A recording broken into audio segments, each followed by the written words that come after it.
Hey there, everybody, and welcome to this video on being in a relationship with somebody with PTSD or cPTSD. I'm your host, Dr. Elise Snipes. Before we get started, please make sure to click that subscribe button and the bell right next to it to be notified every time we put out a new video. In this video, we're going to explore the symptoms of PTSD and cPTSD. We'll identify strategies to support the person in coping with their symptoms, as well as explore how their symptoms impact you and strategies for self-care. The mnemonic I came up with for this is watches sand pits. It's just designed to help you recognize some of the many different symptoms that somebody with PTSD or cPTSD may have. Some of these symptoms are in the DSM-5-TR. Others of them are very common symptoms in people with PTSD or cPTSD, but didn't make it into the DSM. Doesn't mean they're any less valid symptoms. So let's start out by just going through what the mnemonic stands for, and then we'll go back and talk about how to support a person that has these symptoms. W stands for withdrawal or isolation. A, avoidance of reminders. T, thinking that's inflexible. C, concentration difficult. H, hypervigilance. E, exhaustion. S, sleep difficulties. S, startles easily. A, attitude is negative. N, emotional numbing. D, dysregulation. P, physical symptoms. I, impulsivity. T, thoughts that are intrusive or flashbacks. And S, a sense of helplessness. So in order to support a person with some or all of these symptoms, it's important to communicate with them. Talk with them about their vulnerabilities, their triggers, and their solutions. Now remember, vulnerabilities are things that make them more likely to be triggered. For example, if they have experienced a trauma and it happened to be in a public place, then when they're in public places, they may already be more primed, more stressed, more vulnerable to being triggered or to having these symptoms triggered in them. Likewise, if the problem occurred at home, then when they're at home by themselves, they may be more vulnerable to some of these symptoms being triggered. And it's important to ask them, what solutions work for you? The solutions that work for you, the supporter, may not be the same solutions that work for them. So it's important to ask them, what solutions work for you to address this symptom? Make a list of them. And I do have a video on the YouTube channel on creating a distress tolerance toolbox, and that'll help you start getting part of the way. But that's not going to get you the whole way. It's important for each symptom to identify anything that makes them more vulnerable to having that symptom triggered. So withdrawal and isolation. If people have experienced trauma, especially at the hands of others, they've been victimized in some way, then they may withdraw or isolate because being around other people is it reminds them of the trauma, or they don't trust other people. So it may be hard for them to feel safe in environments around other people. Other times, they may withdraw or isolate just because they're overwhelmed and overstimulated so much of the time because they don't feel safe. And it's not in particular because of another person, it's just they can't take any more input. So inquiring with your loved one, what function is withdrawing serving for you? Is it helping you because you can't take anymore, you feel overwhelmed and no more input? Or is it that being around people, you don't trust people, so that makes you anxious? talking with them about that. And then when you have to go into situations that they would prefer to withdraw from, talking about ways to mitigate that. For example, riding on the subway or on the bus, or going shopping, or being at home at night by themselves, or whatever it is that tends to make them feel overwhelmed. Avoidance of reminders can also be, it kind of goes along with withdrawal. Sometimes when you have experienced trauma, then going into a store or going different places may remind you, or watching different television shows may remind you of that trauma. And for the person with trauma, avoiding those reminders helps them feel safe. For the person in a relationship with them, it may make that person feel sort of hemmed in, because we can't do this, we can't do this, we can't watch this. There's this whole list of can'ts in order to help the person feel safe. And I'm not saying ignore that. No. But recognize if they don't want to watch particular things, or if they don't want to go to particular places, it's not because they're trying to be difficult. It's because those places are too triggering and they trigger too much anxiety. Again, if you have to go there, talking with them about what can I do, or what needs to happen to help you feel safer or more empowered. If they've experienced a traumatic event in a hospital, for example, and they have to go to the hospital for some reason, talking with them about, okay, how is it that I can support you in this particular event at in this context at this time? I know in the past you had a really bad experience. How is it that I can help you get through this situation? Inflexible thinking is also really common when people have experienced trauma, and when those memories are triggered, they go into fight or flight. When people are in fight or flight, they are not thinking, they are acting, they are reacting. So thinking becomes inflexible. They are thinking, I need to get the heck out of here. That may come out as being argumentative or stubborn. And again, stepping back and saying, okay, is this person trying to be oppositional, stubborn, argumentative, or are they stuck? They may be stuck in that fight or flight mode, and they can't think of anything else right now.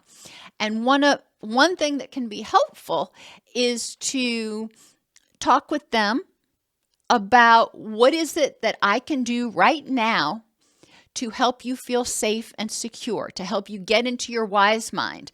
And once they're in their wise mind, then they can engage that higher order thinking, and it often becomes much more flexible. Or they can at least become more open to listening to ideas. They may not have other suggestions or other options or other tools to use. So they may be approaching every problem like it's a nail, because the only tool they have is a hammer. But if you can help them feel safe and empowered to at least learn about other options, then they may be willing to take those steps. EMDR, for example, is an intervention that can be very, very helpful for a lot of people with trauma. Concentration is difficult. When your HPA axis, when you're in fight or flight, your stress response system is kicked off, your brain is not in thinking mode. It's in fight or flight mode. So you're not going to remember things. You're not going to be able to concentrate as easily. And this can come out as, it can seem like inattentiveness. For example, if the person doesn't feel safe and you're in a restaurant, they may be looking around at everybody else. It's not because they're scoping out other people or they're disinterested in you. It may be because they don't feel safe and they are watching and waiting for any indication that things are going to go bad. Recognizing that, identifying situations that are more difficult for them to concentrate and situations where it's easier for them to concentrate. Where do they feel safer? If they have to be in a restaurant, for example, do they feel safer if they're sitting in a position where they can see the entrance and the exit and they have their back to a wall? A lot of people do. That's okay. Accommodating that can be very helpful for somebody with PTSD. Hypervigilance is very common in people who've been traumatized. And I'm just going to say traumatized from now on. And that encompasses people with PTSD or cPTSD. But being hypervigilant means they're not going to be caught unaware. Being hypervigilant is kind of like the bunny rabbit or the squirrel, the prey animal in a world full of predators that has difficulty relaxing because they don't ever feel 100% totally safe. When people are hypervigilant, when they don't ever feel 100% totally safe, it creates a whole cascade of problems. And one of the best things that you can do for a person who has traumatic injury and has developed either PTSD or cPTSD is to work with them, listen to them, identify with them things that you can do in order to help them feel safe and empowered and be able to relax, at least in certain circumstances. For example, if they get really stressed out driving, then maybe you can drive and they can ride. Or, in my husband's case, he gets really stressed out if he's not driving. So I ride and he drives. When you go to restaurants, what would help them feel safer? And maybe that means not going to really busy restaurants or going to restaurants during an off time when there's not near as many people and near as much hustle and bustle. So there are all kinds of compromises. It doesn't mean that you have to stay home all the time. It means planning appropriately so the person is less bombarded with potential traumatic stimuli. Going shopping during off hours, for example, is another intervention that can be helpful for some people. At home, what is it that you can do to feel safer? In our house, we close the blinds. We live out in the middle of the country, but it still stresses me out to have the windows open at night. If I can't see out, but people or creatures can see in, doesn't work for me. So closing the blinds at night helps me feel safer in my environment, reduces my stress level. Exhaustion is a consequence of hypervigilance and constantly feeling unsafe because the person often isn't able to get good quality sleep. Additionally, there's a really high correlation between having traumatic injury and developing sleep apnea. If you're not sleeping well, it's important to get that assessed. You are not going to be able to heal your stress response system, or the person is not going to be able to heal their stress response system until they're able to get adequate quality sleep. Recognizing that their sleep difficulties, if you're sleeping together, or if you're a caregiver and they're waking up with night terrors, their sleep difficulties are impairing your sleep as well. What can you do so you can get a good night's sleep, so you can get the rest that you need in order to stay healthy and functioning and recharge? People with a history of trauma often have an exaggerated startle response. It is what it is. Recognizing that can be very helpful. Announcing to them before something happens, if you can. I mean, if you live in an apartment complex and slamming doors is a trigger for them, you may not be able to address all of that. But whenever you can warn them before something that might startle them. It helps. Being startled is an extreme stress response. It doesn't last very long, but it's still dumping a bunch of energy. So get the special closures on your cabinet doors so they close softly instead of slamming. Same thing on all the other doors in your house. Try to get them so they have the special little closure things that make them close more slowly. Before you make loud noises like turning on the blender, announce loud noise. There are things that you can do that are just kind and compassionate. If you are in a household with somebody startles to loud noises. You can also be sensitive and kind of going along with the startle. If there are certain triggers for them in the environment that trigger their stress response, maybe they grew up in a house where there was domestic violence. So when people start yelling or when your voice starts to raise, they start getting really stressed out. Okay.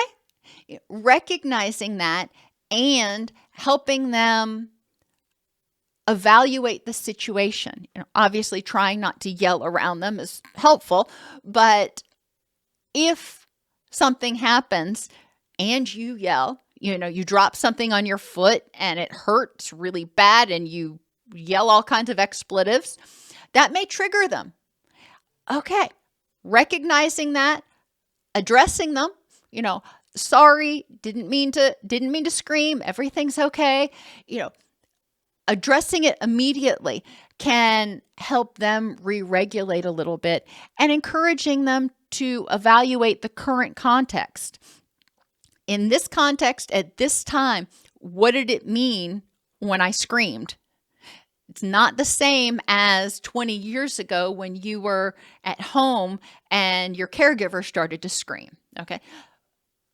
I understand it sounds the same and your initial reaction may feel the same, but upon closer inspection, in this context, at this time, you're safe.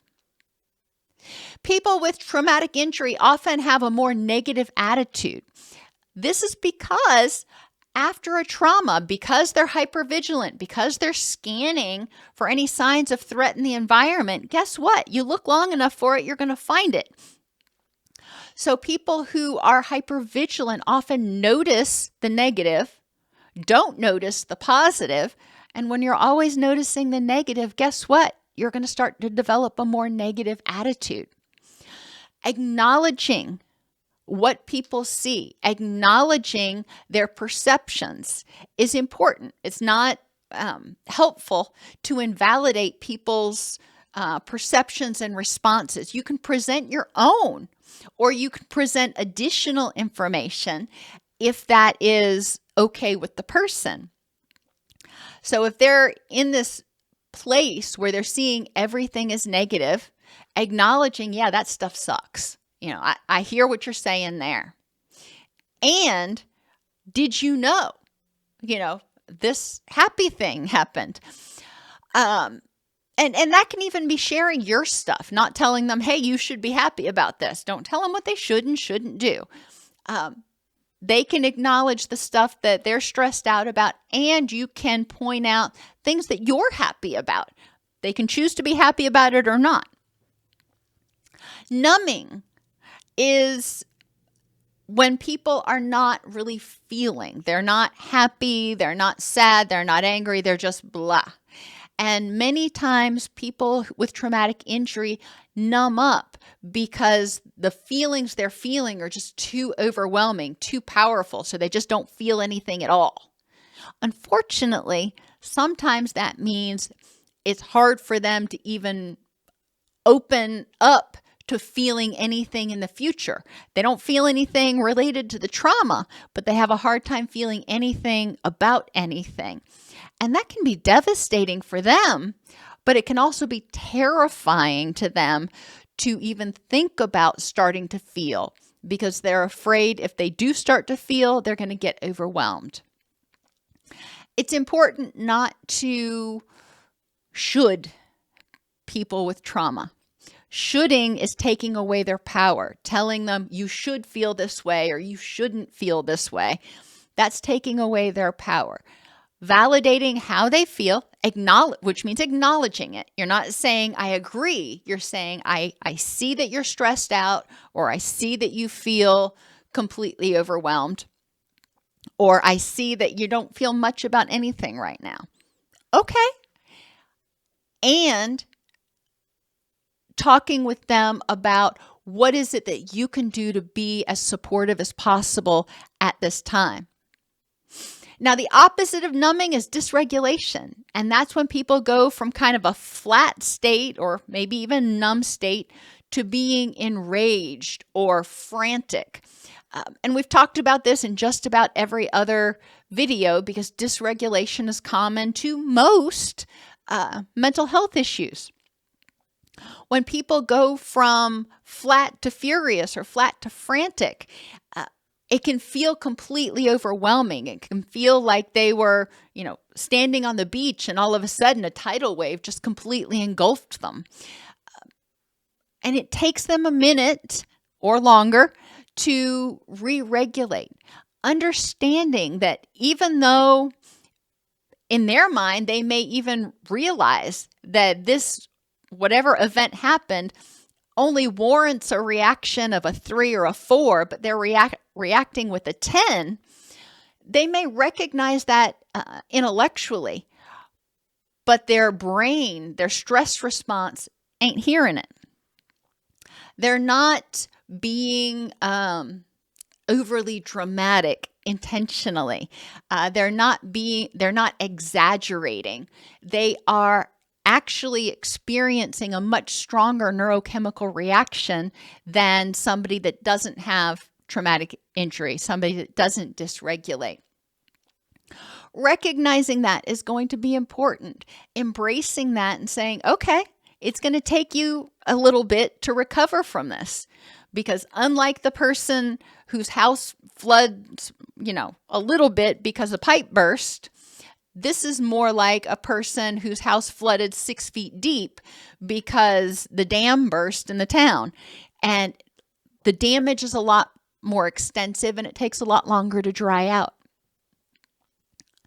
Physical symptoms are also common in PTSD and cPTSD. It can include muscle tension, teeth grinding, upset stomach, systemic inflammation, and even autoimmune conditions are highly correlated with traumatic injury.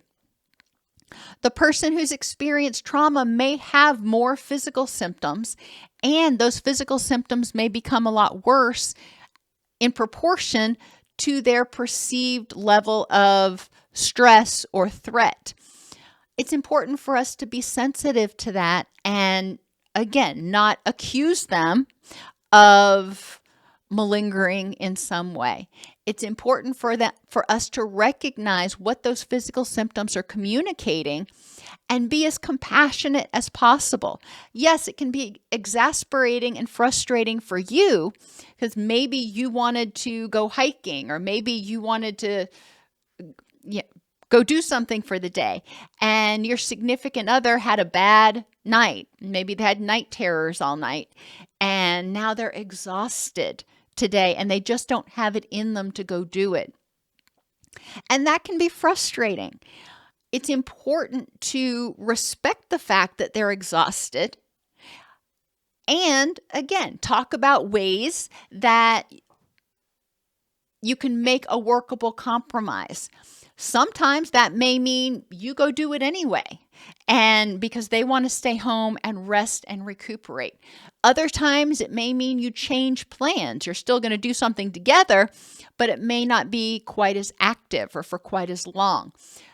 Being compassionate is important. Recognizing that trauma is exhausting and it's not just, quote, all in their heads.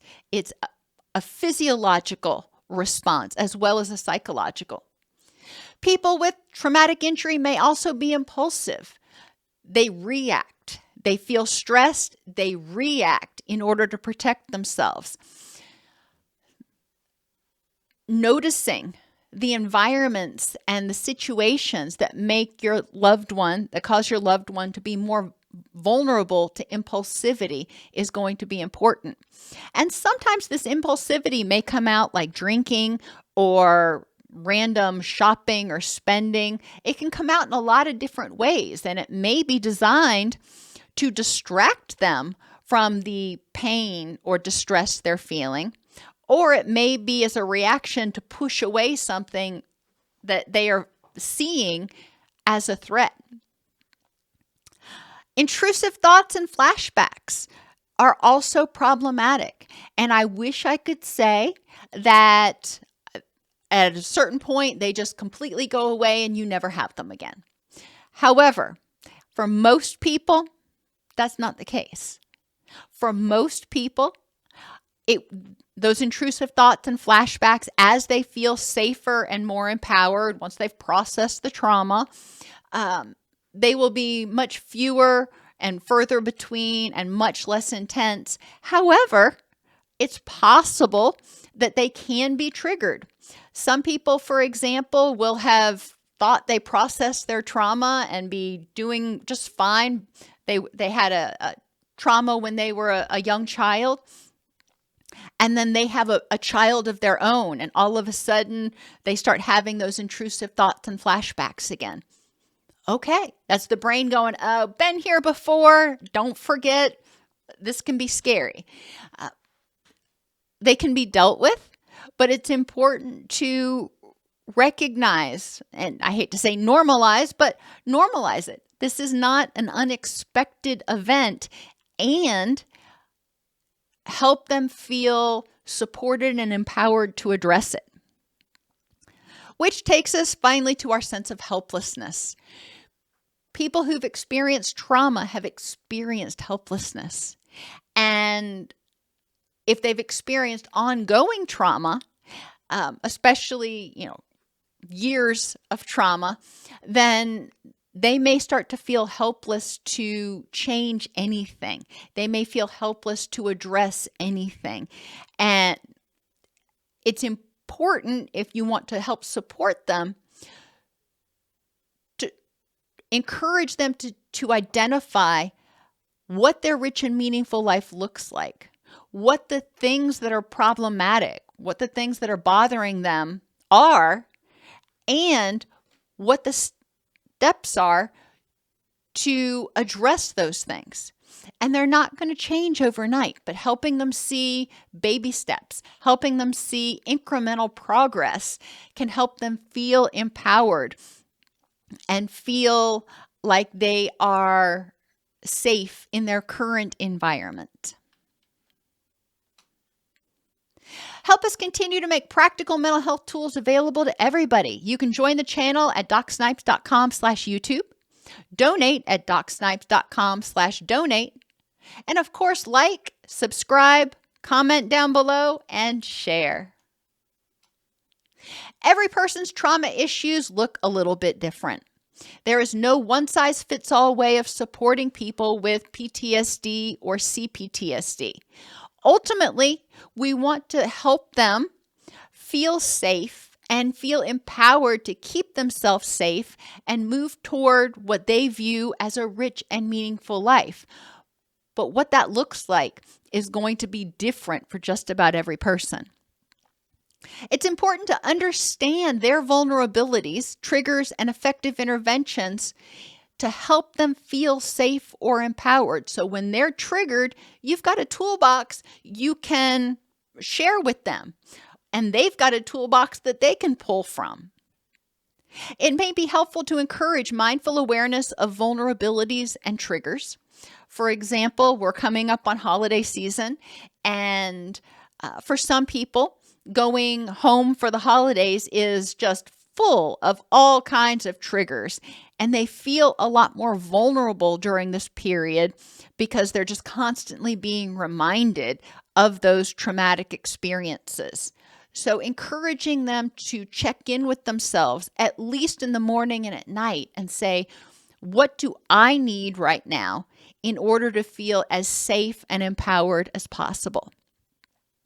For the person in a relationship with somebody who's experienced trauma, it's vital to take care of yourself. If you're not rested, you are and you're not taking care of yourself, if you don't have supports for yourself, you're going to get worn down and you're not going to be able to be as empathetic. You're not going to be able to be as supportive and nurturing as you could if you took time out for yourself to prevent those burnout things from happening. Other videos that might be useful: understanding and addressing trauma. You can find that on the YouTube channel at docsnipes.com/PTSD-list. And 2 other videos that I've recommended in every other video in the series: caring for caregivers and burnout prevention. Both of those can be really eye-opening as far as ways that your loved ones' mental health issues may be impacting you and strategies you might not even be considering in order to take care of yourself.